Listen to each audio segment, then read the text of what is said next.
ምናልባት ቅዳሴ እግዚእ ሲባል ሰምተሽ ይሆን?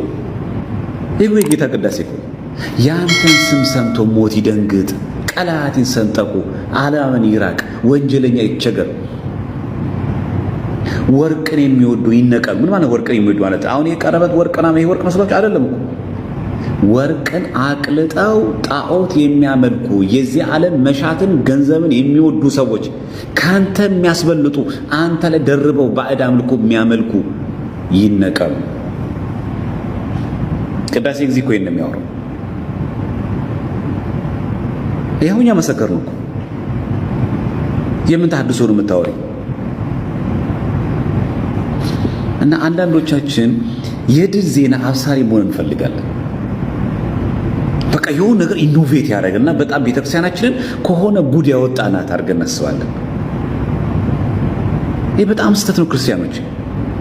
እኔም እዚህ ላይቭ ላይ ያለን አገልጋዮች በሙሉ መጤን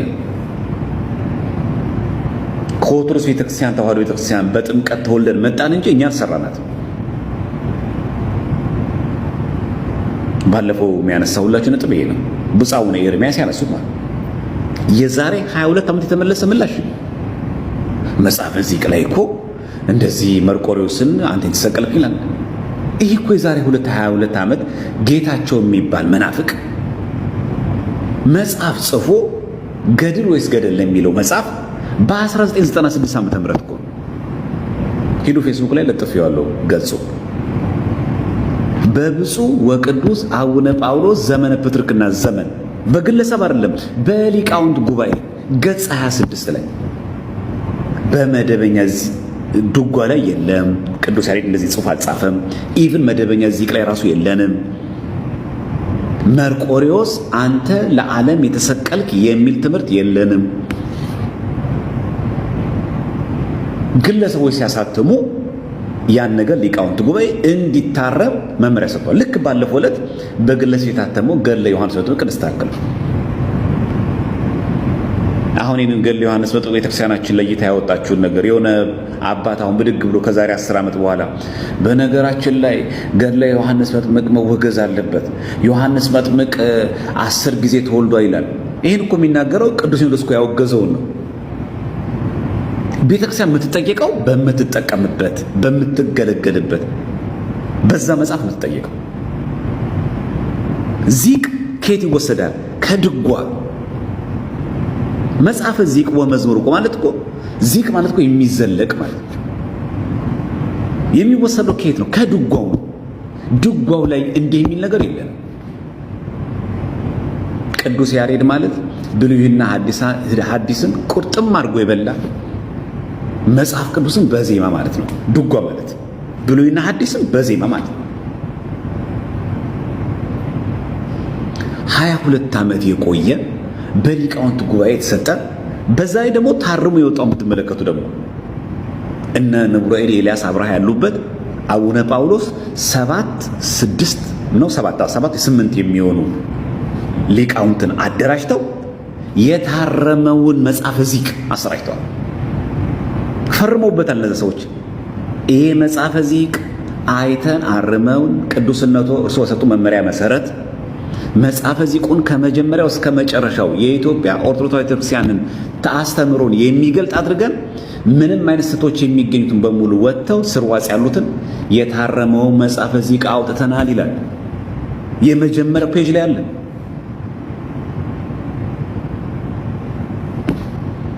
እና ብፁዕነቱ ይሄ መልእክት የሚደርሱት ከሆነ እባኮትን ምናልባት እርሶ በመልካም ነገር በቀና ነገር ተናግረው ሊሆን ይችላል የቤተክርስቲያናችን ደገኛ አባት ስለሆኑ፣ ግን ደግሞ አንዳንድ መረጃዎችን በየጊዜው እኛ ራሳችን አብዴት ካላደረግን ለመናፍቃን ግብአት ይሆናል።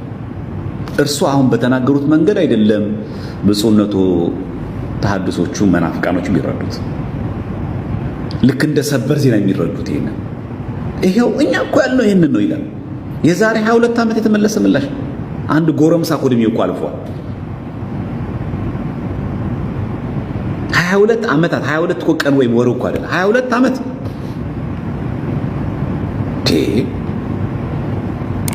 ደግሞ እኮ መጽሐፉ እስካሁን ድረስ እኮ ሳይታረም ቀርቶ ቢሆን ኖሮ እሺ ልክ ነው እንላለን። ተናገረ እንጂ የሊቃውንት ጉባኤ ወሰነ እንጂ መች ተግባር ይሆን እኮ ብንል እሺ ታትሞ የወጣውን ነገር ለብፁዕ አቡነ ጳውሎስ የተጻፈ እኮ ነው። ከላይ መጽሐፉ ሲታተም ራሱ መጽሐፍ እዚህ ላይ የመጀመሪያው ሁለተኛው ገጽ ላይ አለ ጽሑፍ። ቪዲዮ ሰርቼበታለሁ ከዚህ ቀደም ገብታችሁ ይዩት የምትፈልጉ ሰዎች ካላችሁ። መጽሐፍ እዚህ በተመለከተ ይሄን በተመለከተ ጥያቄ ቀርቧል። እኔም ቪዲዮ ሰርቼበታለሁ። አዲሱ የታተመው ላይ ገጽ 50 ላይ ተመልከቱ። መርቆሪዎስ አንተን የፈጠረ ከሚል ነገር አንተ የተሰቀልክል ነገር የሚል ነገር የለም። እና እንደዚህ አይነት መረጃዎች ለዓለም ለሕዝብ ስናካፍል ጥንቃቄ በተደጋጋሚ ጊዜ እንደምንለው ስልኮቻችን ፒሲዎቻችን ብቻ ሳይሆን አፕዴት ማድረግ ያለብን መረጃዎቻችን ራሱ አፕዴት ማድረግ አለብን። ይሄ አሁን ድግምት ነው እንደዚህ ይደገማል ታቦት ላይ ይሄ ማሳቀል የሚል መጽሐፍ እኮ አለ መርጌታ ሰረቀ የጻፈው። ከዛ ላይ ነው የወሰዱት ታውቃላችሁ። ማሳቀል የሚባል የተሐድሶ መናፍቃን መጽሐፍ አለ። ከዛ ላይ ነው የወሰደው ትዝታው። እዚህ ያለ ታቦት ላይ የሚደግሙት ድግምት አለ እንደዚህ ይነግራል። ቤተክርስቲያን የማታውቀው መናፍቃን ባሳተሙት እንዴ ጽጌ ጾታውም እኮ ነው መርጌታ ነኝ ይላል። ሙሴ መንበሩ እኮ ነው መርጌታ ነኝ እኮ የሚለው። ታሰግድ እኮ አሁን እኮ መምህር ነኝ ነው የሚለው። አሸናፊ መኮንን እኮ ተወግዞ እስቲ ቴሌግራም ግሩፕ እኮ አለ። የሚገርማችሁ እኮ የተወገዘው አሸናፊ መኮንን ይሄን ሁሉ መጽሐፍ ጽፎ ላይቭ ላይ ቴሌግራም ላይ የሚያስተምረው እሁድ 4 ሰዓት ላይ ጠዋት 4 ሰዓት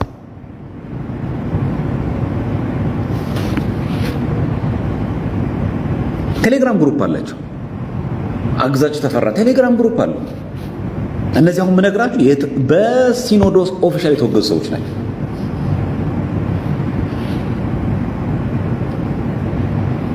ስቲል ነው መጽሐፍ ሲጽፋ አሁንም ቢሆን አገዛችሁ ተፈራ ራሱ ጽጌ ስጦታው ራሱ አሸናፊ መኮንን ዲያቆን እያለ መርጌታ ሙሴ ነኝ መርጌታ ጽጌ ነኝ እያለ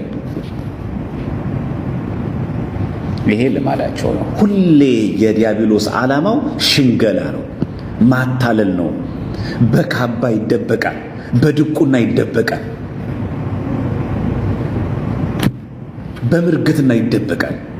ምንፍቅና ግን ምንፍቅና ነው። በቃ እኔን ጨምሮ ነው የምላችሁ።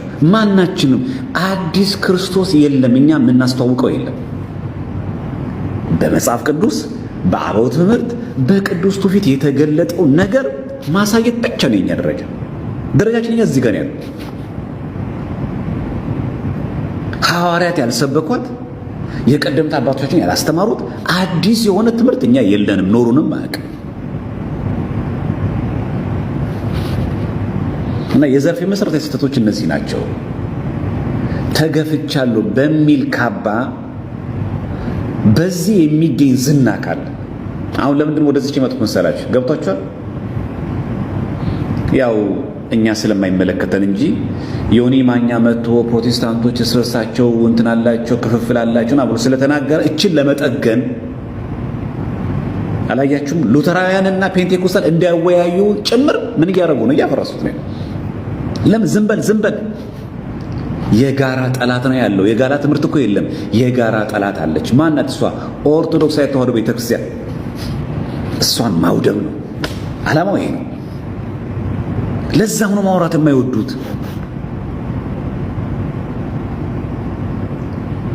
ከዚህ ሉተራውያን ፔንቴኮስታል አንድ ነን፣ መካነ ኢየሱስ ከሙሉ ወንጌል ጋር አንድ ነን። የጋራ ጠላት ማን አለች? ኦርቶዶክስ። የጋራ ትምህርት በሌለበት የጋራ አስተምሮ በሌለበት የጋራ መስሎሜት ዋናው ማድቀቅ። አሁን በስላሴ የሚያምንና በስላሴ የማያምን ምን ህብረት አለ? ኦልጅ ሰሶች እኮ በስላሴ አምኑ፣ ሐዋርያቻችሁ ማለት ከሙሉ ወንጌል ጋር ምን ህብረት አላት? በጣም የሚገርማችሁ በደቡብ የሀገራችን ክፍል አብዛኛው ሰው ከሙሉ ወንጌል ወደ ኦንሊ ጂሰስ እየገባ ነው። ኦንሊ ጂሰስ ማለት እኮ መጽሐፍ ቅዱስ የያዘ ሙስሊም ማለት እኮ። በስላሴ እኮ አያምንም። አንድ ገጽ ብሎ የሚያምን ሰባሊዮስ ነው። መጽሐፍ ቅዱስ የያዘ ሙስሊም ማለት እኮ። በስላሴ ሳያምኑ በድንግል ማርያም ምልጃ፣ በቅዱሳን ጻድቃን ሰማዕታት፣ በገድላት፣ በድርሳናት በእነዚህ መጽሐፍቶች ላይ ልዩነት አለን ብለው ከመካነ ኢየሱስ ጋር ከሙሉ ወንጌሎች ጋር ከመሰረተ ክርስቶስ ጋር ህብረት ያደርጋሉ። የጋራ ጠላት እዚህ ያለች። ስለዚህ የዘርፌ ቃለ መጠይቅ ዋና ዓላማው ምንድን ነው? ይሄ ዮኒ ማኛ የተባለው ጉዳችን አወጣ ብሎ የሚያምኑት ስጋት ለነሱ ስለሆነ በግለሰብ ስለሚመሩ ማለት ስጋት የሆነብን ይሄንን ዳይቨርት አድርጎ አጀንዳው ወደ ኦርቶዶክስ ኳሷን ማዝወር እንጂ አሁን ዘርፌኛ አጠራናት፣ ዘማሪ አጣን አላልን፣ የሚያገለግለን አጣን አላልን፣ ቤታችን ባዶ ሆነ ምን ይሻለናል፣ የሚዘምር ሰው ጠፋ አላልን። ይሄው ዘማሪ አሸናለን። እግዚአብሔር ይመስገን። ያው አለን። ያው ድሮ አንድ ካሴት ለማውጣት ተራራ የሆነው ይሄው ቀላል ሆኗል። አሁን እድሜ ለቴክኖሎጂ ምን ችግር አለ? ቀሚስ ይለበሳል፣ ከላይ መስቀል እዚህ ይደረጋል። በቃ ችግር የለም። በቃ አሳምሮ መዘመር ነው። ምን ችግር አለ? እንዳንቺ ዘመን የካሴትና ምን ዘመን መስሎሽ ነው? አለ እኮ በቃ ብዙ የዘማሪ ቁጥረት የለብንም። ለምን ጥሩኛ አለች? ለምን ረሳችሁኝ አለች? ይህን አጀንዳ ለመቀየር በፕሮቴስታንቶች መካከል ያለው ልዩነት እንድንረሳው እና ኳሳ ወደዚህ ለማዞር የት ዲኖሚኔሽን ያለሽው አንቻው ስሙን ስለጠራውን የተገፋውት ከተባለ ጉዳዩ ስሙ መጥራትና ለመጥራት ነው። ስለዚህ ሌላ ጉዳይ ችግር የለብሽም ማለት ነው። በአምስቱ ምስጢር አዕማደ ምስጢር ታምኛለሽ ማለት ነው። በሰባቱ ምስጢራት ታምኛለሽ ማለት ነው። ጉዳዩ የስለስ ምክንያቱም እኔ ኦርቶዶክስ ነበርኩ ብለሻል። ስለዚህ ጉዳዩ ከስም ጋር ከሆነ እነዛን ሳክሪመንቶች እንዴት ገደል ገቡ?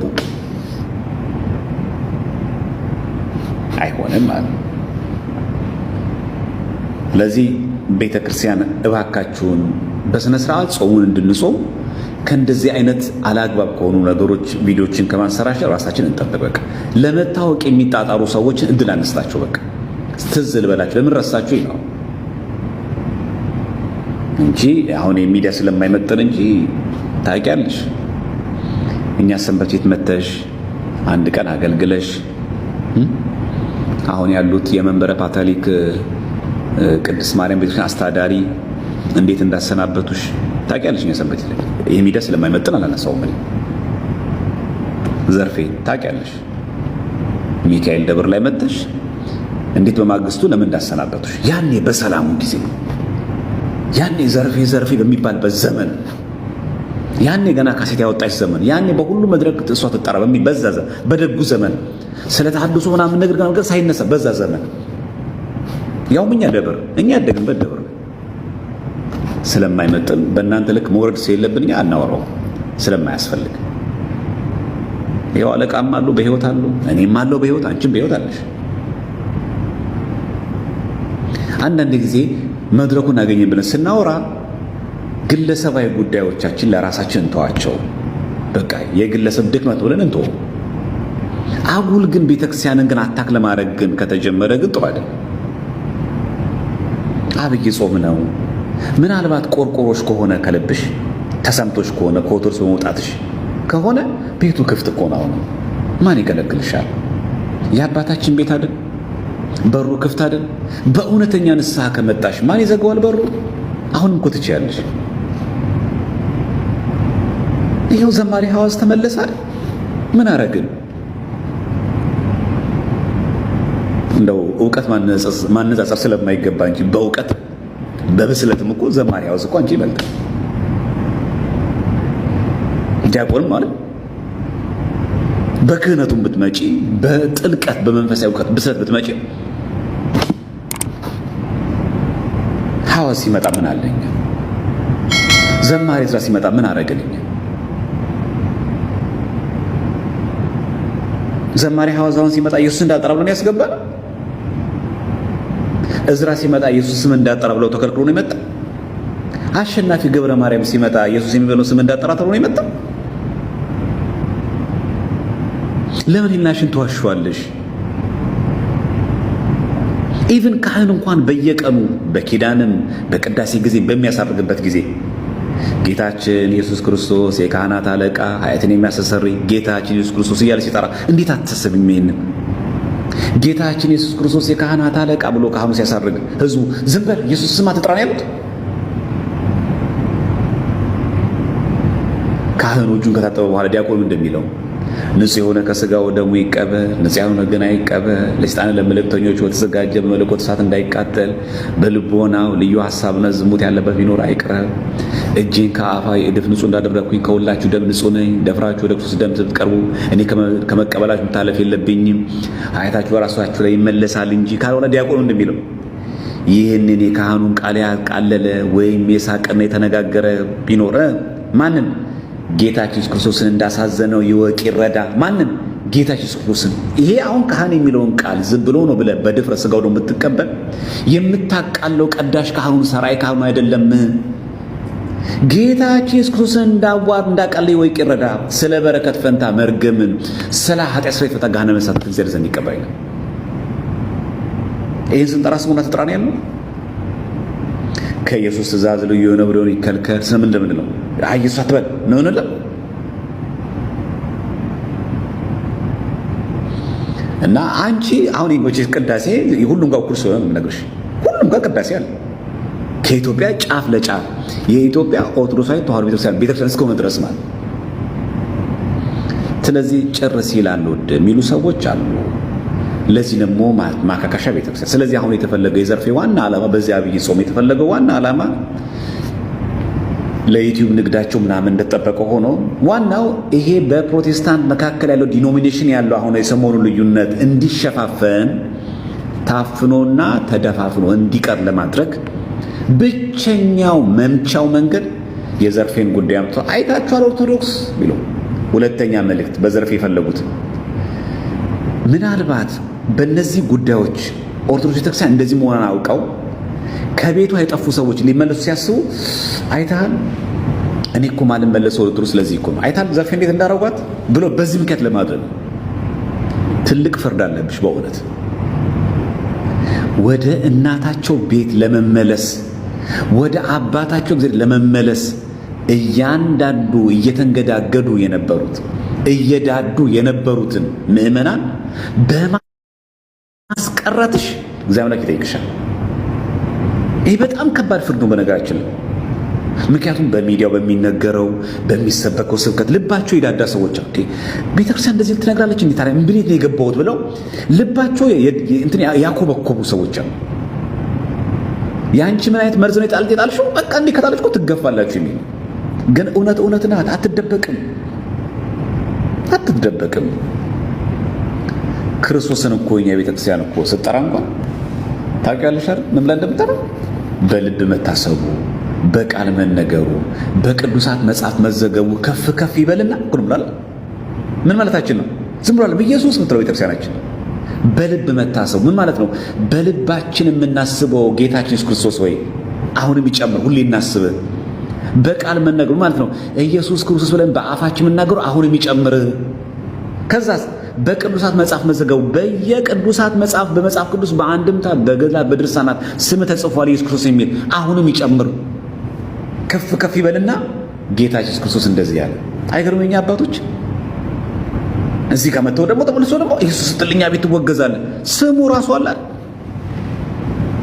ልድገመው በልብ መታሰቡ እኮ ነው የሚለው ምን ማለት በልብ መታሰቡ በልባችን እናስብሃለን ጌታችን ኢየሱስ ክርስቶስ ሆይ አሁንም አንተ ጌታ ኢየሱስ አንተ ማሰባችን አሁንም ከፍ ከፍ ይበል ሁሉ እናስብ ሌላ ባዕድ ነገር ሌላ ስጋ ይፈጠራል ሌላ ዓለማዊ ሌላ ጣዖት አናስብ አንተን ነው የምናስበው ይሄ ማሰባችን አሁንም ይብዛ ሌትም ተቀን በድካማችንም በረፍታችንም በየትኛውም ሰዓታችን ሁሉ አንተ እናስብ ዘንድ ፍቀድልን በቃል መነገሩ ምን ማለት ነው በቃላችን ኢየሱስ ክርስቶስ ብለን የምንጠራው አሁንም ይጨምር ይነስቆለም ይጨምር ከፍ ከፍ ይበል አሁንም እንደው ደክሞን እንተኛና አፋችንን ዘጋ እንደሆነ እንጂ ቢቻል ኖሮ ዝም ብሎ ስማችን አንተን አፋችን አንተን በየጠራ በኖረ በአፍ ብቻ እንኳን በልብ መታሰቡ ይላል። ከዛስ በቃል መነገሩ ከእንደገና በቅዱሳት መጽሐፍ መዘገቡ በሁሉም ቦታ ስምህ ይጻፍ። አሁንም ይጨምር ያንተ ስም ይግባ ኢየሱስ ክርስቶስ ሆይ። እቺ ቤተክርስቲያናት ክርስቶስን የምትከደው ዘርፌ አንቺ እኮ ለኢትዮጵያ ኦርቶዶክስ ቤተክርስቲያን የመጀመሪያ የመጨረሻም እኮ ዘማሪ አይደለሽ አይደል? አንቺ እኮ የመጀመሪያ ዘማሪያችን አይደለሽ። ከአንቺ በፊት ብዙ ደገኛ መዘምራን አሉ፣ ከአንቺም በኋላ ብዙ ደገኛ መዘምራን አሉ። አንቺ እኮ የመጀመሪያ ሰው እኮ አይደለሽ። አንቺ ከቤተክርስቲያን የወጣሽበት ዕለት እኮ መዝሙር እኮ አልቆመም። በነገራችን ላይ ዘማሪያን መዘምራን የሚለው በእንተ ቅድስት ላይ ዲያቆኑ መርጌቶቹ ነው ታውቃላችሁ። ስለ መዘምራን እንማልዳለን የሚል የለም በእንተ ቅድሳት ላይ። ስለ መዘምራን እንማልዳለን የሚለው እኮ ዘማሪያን የሚላችሁ እኮ መርጌቶቹ ነው። ይሄ ዩኒፎርም ለብሰው የሚዘምሩት የሰንበት ተማሪ ዘማሪያን እኮ አይደል? እነሱም እኮ ዘማሪያን ናቸው፣ ግን በዋናነት እየገለጸ ያለው እነሱ ናቸው። በቤተክርስቲያናችን እኮ የዕለት ዝማሬ አለ፣ የዕለት ምስባክ አለ፣ የዕለት ወንጌል አለ፣ የዕለት ስንክሳር አለ፣ የዕለት ቅዳሴ አለ። ይሄ እኮ ሊክሽነሪ ነው። ዲክሽነሪ ሳይሆን ሊክሽነሪ ኤል ሊክሽነሪ ማለት ግጻይ ማለት ነው። የዕለቱ ምስባክ አለ፣ የዕለቱ ወንጌል አለ፣ የዕለቱ ስንክሳር አለ፣ የዕለቱ ዝማሬ አለ። የሚወጣው ራሱ የዕለቱ ወንጌል የዕለቱ ምስባክ የሚወጣው በዕለቱ ዝማሬ ነው። ዘወረደ ሲባል በዘወረደ ዕለት የሚዘመረው ዝማሬ ቅዱስ ያሬድ ከዕለቱ ወንጌል ጋር፣ የዕለቱ ወንጌል ከምስባኩ ጋር፣ ምስባኩ ከጳውሎስ መልእክታት ጋር፣ መልእክታቱ ከዕለቱ ቅዳሴ ጋር፣ የዕለቱ ቅዳሴ ከስንክሳር ጋር ተሰናስሎ የተዘጋጀ ወንጌል የማይነበበት ቅዳሴኛ ጋር አለ። ወንጌል ማን ነው? እና ገፍተው ወደ ተወሰሪ ነው የምትይው፣ ወደ ገደል ነው ማለት ያለብሽ። በዚህ አጋጣሚ ማንም ሰው ከቤተ ክርስቲያን ገፍቶ ይወጣት እንዳትሉ። አዎ የሰንበት ተማሪ ላይ ረዳህ ይችላል። አዎ አለቃው ላይ ይገነዘቡ ይችላሉ። አዎ አንዳንድ ሰዎች ሊተናኮሉ ይችላሉ። አዎ በኦርቶዶክሳዊ ተዋህዶ እምነት ግን ትክክለኛ ሰው እስከሆንክ ድረስ ባለበት ግን ጽና። ይሄ ማለት ግን የፈለከውን ነገር ትዝ ያለን ነገር እያንቦራጨክ የፈለከውን ነገር እየጻፍክ የፈለከውን ነገር ላይፍ ገብተህ እንደፈለክ እየበጣጣስክ መብት ነው እያልን አይደለም። የኦርቶዶክሳዊ ተዋህዶ ቤተክርስቲያናችን የነገር ክርስቶስ ትምህርቷን ክርስቶሎጂ ትምህርቷን ጠብቀ በሚገባ እንደው ድንገት ስትጠየቅ ደግሞ ረጋ ብለህ በትህትና ማስረዳት። ከአንተ የተሻሉ ሊቃውንት ሲያስረዱ ደግሞ እሺ ይቅርታ እኔ እንዲህ ለማለት ፈልጌ ነው አስተካክል ማለት አለቀ። እንዴት ሰው ክርስቶስ ራስ ከወንጌል ቤተክርስቲያን ወጥቶ እንዴት ወደ ፍቅር አዳራሽ እንዴት ይገባል? እና እባካችሁን ብፁዓን አባቶቻችን ሊቃነ ጳጳሳት ባለፈው በብፁዕ አቡነ ገብርኤል አይተናል። ሌሎቹ ሊቃነ ጳጳሳት አይተናል። መድረክ ትንሽ ነሸጥ ሲያደርግ ወጥ ያሉ ንግግሮች እባካችሁ ጥንቃቄ ያደርጉ። በቃ ብፁዕ አቡነ ኤርምያስ ለማየት ከፈለጉ ይኸው አጠገቦታ ላይ ሊቃውንት ጉባኤ የ1996ቱን እንዳያስቷችሁ ተጠንቀቁ የሚለውን መጽሐፍ ገጽ 24 ተመልከቱ አለ። ምናልባት ብፁዕነቶ በእርሶ ሀገረ ስብከት በብፁዕ አቡነ ኤርምያስ ሀገረ ስብከት ያልታረመው መጽሐፍ እዚህ ቅም ተሰራጭቶ ከሆነ እንደ በዛ እንረዳዎትና ከሆነ ልጆቼ ይሄ ያልታረመው ነው። የታረመው መጽሐፈ ዚቅ ይሄውና የሊቃውንት ጉባኤ የዛሬ 22 ዓመት በዚህ መንገድ አርሞታል። እኛ መርቆሪዎስ የተሰቀለው ለዓለም የሞተው ብለን አናምን ብሎ መናገር